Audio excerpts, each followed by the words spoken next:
What would you do if your children vanished? Not in the middle of the night, not by the hands of a stranger, but while spending time with their own father. And what if that father boarded a plane, flew halfway across the world, and disappeared into countries where U.S. custody laws hold little weight? On August 29, 2014, in the quiet community of James City County, Virginia, two siblings, 10-year-old Amina Kandil and her 8-year-old brother Belel, were reported missing. At first, it might have seemed like a family disagreement. Custody disputes happen all the time, but as days turned into weeks and weeks into years, it became clear. This was something far more complicated. The FBI, the National Center for Missing and Exploited Children, and international law enforcement have all been searching for the Kandil children for over a decade. But their trail, though filled with clues, ends in uncertainty. Today on Dark Matter Crimes, we're going to explore the story of two American children still missing after more than a decade. From their lives in Virginia, to the shocking disappearance, to the international investigation that followed. And ultimately, we'll ask the same question law enforcement and the children's mother still ask to this day. Where are Amina and Belel? Please hit the subscribe button to keep getting updates on dark crimes like this.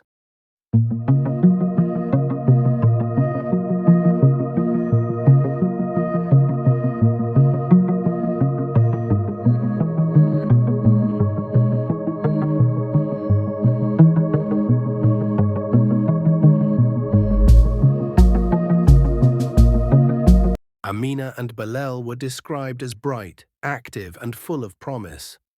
Amina, born September 1, 2003 in Augusta, Georgia, had just turned 10 when she disappeared. She stood about 5 feet 2 inches, with brown hair and blue eyes, weighing around 82 pounds. Friends and family recall her as curious and responsible for her age.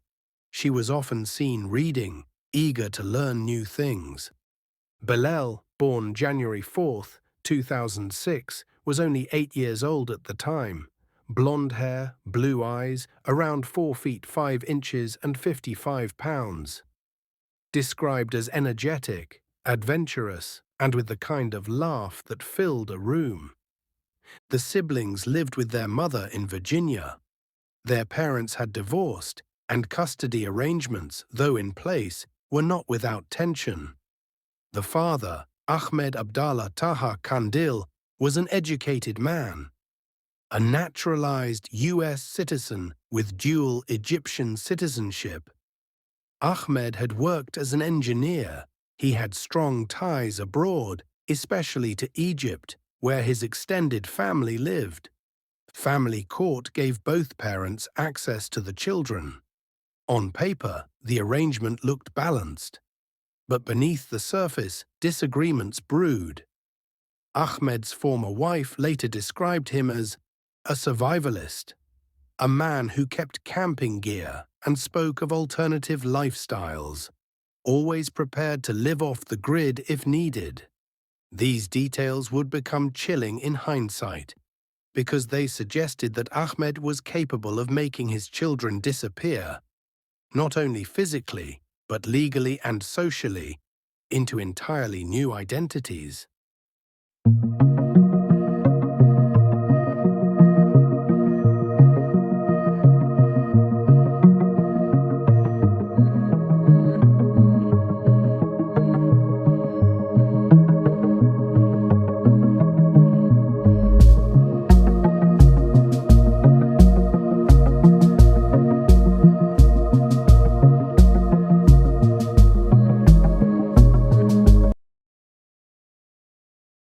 August 29, 2014, began like any other day.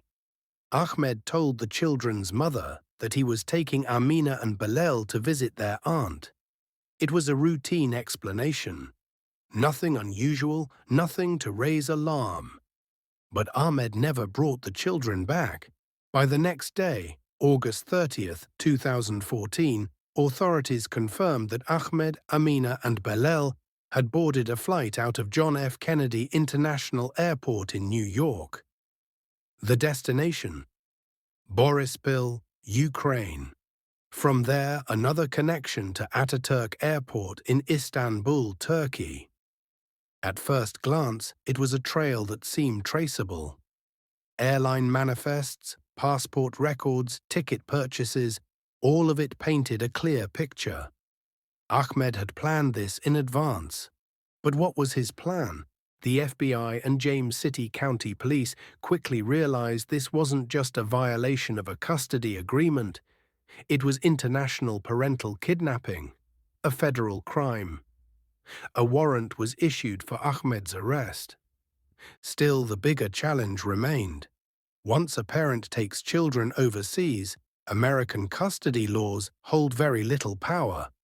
And Ahmed had moved them to a region where borders were porous, governments were unstable, and law enforcement cooperation was far from guaranteed.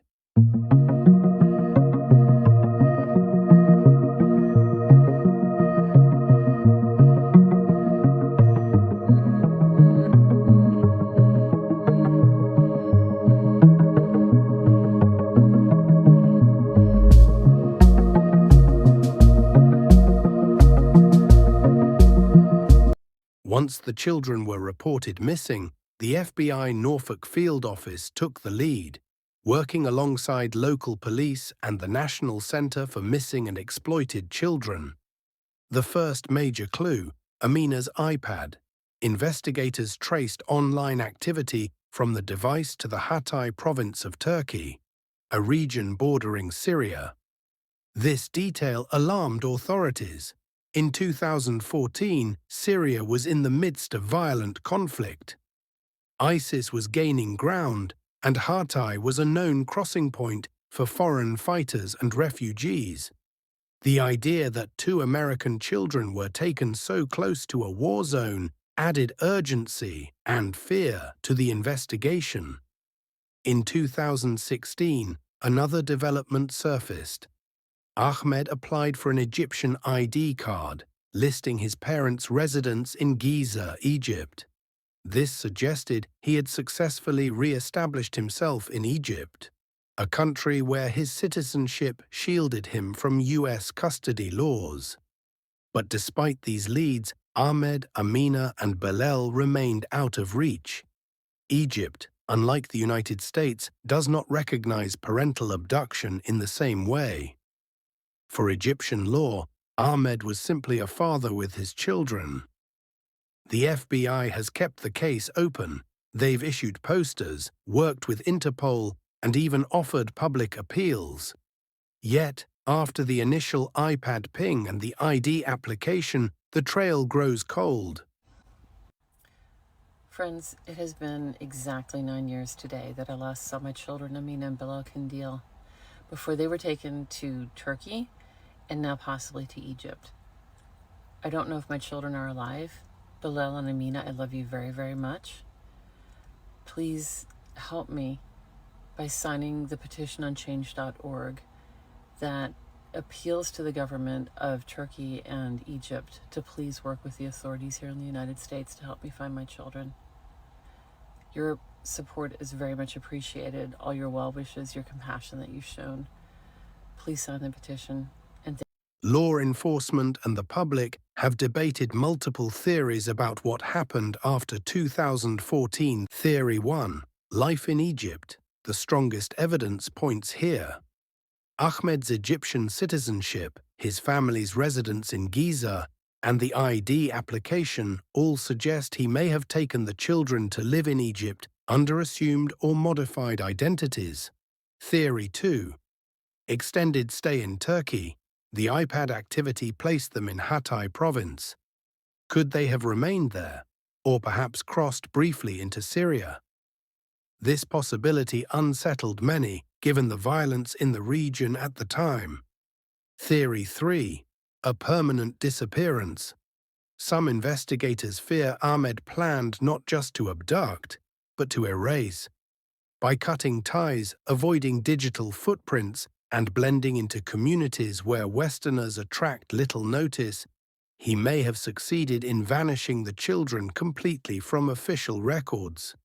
Each theory carries heavy implications, and because no confirmed sightings have surfaced since 2016, every possibility remains open. For nearly a decade, the heart of this case has been carried by one person more than anyone else: the children's mother. She has lived every day not knowing where her children are or whether they are safe. Her perspective is both deeply personal and central to understanding the urgency of the investigation. At the time of the abduction, the children's mother had full legal custody. Belel Kandil, the father, had visitation rights, but the arrangement had been strained. Divorce is rarely simple, and custody battles often leave deep fractures in a family. Yet, what no one could have imagined is that a weekend visitation would turn into a disappearance lasting years. On the morning of August 29, 2014, Ahmed told the mother that he was taking Amina and Belel to visit their aunt. It seemed like an ordinary plan, nothing out of the ordinary, nothing that would raise suspicion. But when they failed to return, the alarm began. In the days and weeks that followed, her life changed entirely. The home that once echoed with the voices of two children became silent. Every reminder, bedrooms, toys, schoolbooks, became painful symbols of absence. Friends and family describe her as resilient, but it is clear that no parent is ever fully prepared for this kind of uncertainty. Over time, she began to piece together troubling signs. She told investigators that Ahmed had always been something of a survivalist. He was resourceful, skilled in living off the grid, and prepared with camping equipment and supplies. In hindsight, she believed this pointed to a deliberate plan, not a sudden act of desperation. In 2015, about a year after the abduction, she received an email. The sender claimed to be Ahmed writing, "They are well and doing great, living on a farm." No photographs, no proof, only words on a screen. Was this a genuine reassurance, or a calculated attempt to keep her off balance? The FBI couldn't verify the origin of the message with certainty. For her, the words brought more questions than comfort. She has spoken publicly at times, always returning to the same point: that her children are out there, somewhere, and she will not stop searching. The grief of not knowing whether they are safe, whether they are in school, whether they even remember her face, is compounded by the silence. Every parent fears loss. But this is something different. It is the daily torture of not knowing. The mother's perspective also highlights a painful reality of international abduction cases. In the United States, parental kidnapping is a serious crime. But in Egypt, a father taking his children is not viewed the same way. This clash of legal systems leaves parents like her trapped between hope and helplessness. For viewers, this chapter forces a pause. Beyond legal documents and investigative timelines, this is a story about a mother who had her family taken from her. Not by a stranger, not by chance, but by someone she once trusted. And almost a decade later, she continues to wait. The FBI continues to circulate the case, urging the public to share any information. And yet, silence remains the loudest answer.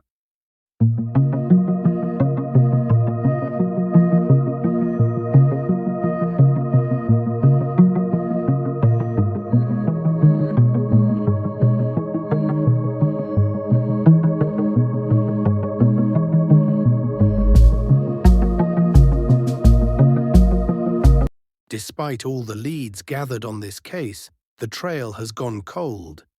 There are no verified sightings, no confirmed communications. Only fragments, a digital signal in one country, a document in another, and a single email with no evidence attached. And so the unanswered questions remain. Where are Amina and Belel today? Are they in Egypt, perhaps even attending school under new identities? Did they spend time in Turkey, close to a war zone? Do they still have any way of reaching out to their mother, or have the years erased those connections? These questions torment not only investigators, but anyone who comes across their story. It is the kind of mystery that feels solvable because the people involved are known. This is not a case of a stranger vanishing into the night. It is a case where the identities of all key figures are established. And yet, a decade later, the answers are still missing.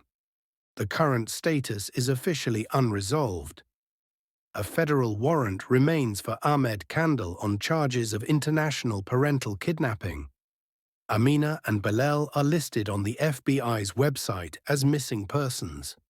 The case is active, not closed. The hope has never been abandoned. For the mother, for investigators, and for communities in Virginia and beyond, the disappearance of Amina and Belel Kandil represents both the devastation of parental abduction and the stubborn endurance of hope. As we close this chapter, the story does not truly end. Every day that passes is another day without answers, but it is also another day where discovery remains possible. Somewhere in the world, Amina and Belel may be living lives far removed from where they were born. Perhaps they walk through crowded streets in Cairo or study in classrooms under new names. Perhaps they are hidden away, beyond the reach of law enforcement. Or perhaps the truth is something that has yet to be uncovered. What is certain is this: until they are found, their story is not finished. And for their mother, the waiting continues. If you have any information about the whereabouts of Amina and Belel Kandil, please contact your local FBI office or the National Center for Missing and Exploited Children. What are your thoughts on the disappearance of Amina and Belel Kandil? Leave your answer in the comments below and subscribe to our channel to keep getting more updates on dark and mysterious crimes like this.